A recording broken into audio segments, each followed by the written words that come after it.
आज आपण पाहूया सीचा उच्चार क आणि स कधी करायचा। आपल्याला माहिती आहे आपले एकूण 26 अल्फाबेट्स आहेत ए बी सी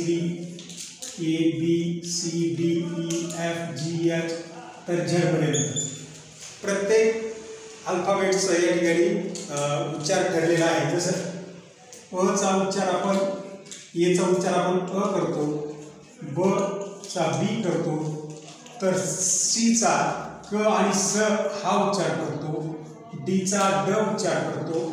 तर असे झेड पर्यंत आपण उच्चार करत जातो। फक्त या ठिकाणी सी चा उच्चार दोन वेळेस आपण या ठिकाणी करतो, क आणि स।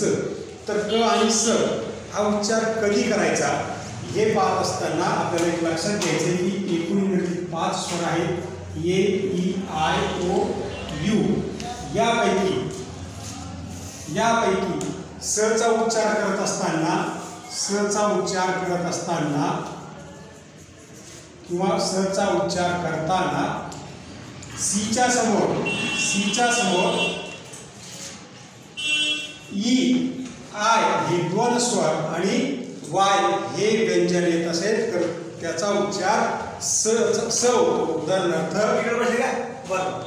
उदाहरणार्थ cycle Y, city C I T Y I या ठिकाणी आलं, सेंटर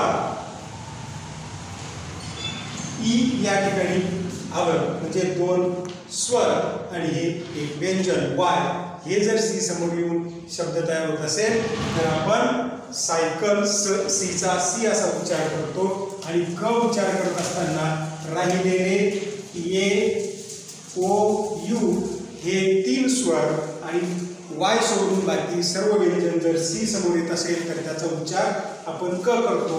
उदाहरणार्थ क्यू यू आलं, सी ओ डब्ल्यू काऊ वो या ठिकाणी आलं, C R E A M cream R या ठिकाणी आलं, म्हणून आपण याचा उच्चार या ठिकाणी क करतो। अशा प्रकारे आपण सी चा स आणि क हा उच्चार करत असतो।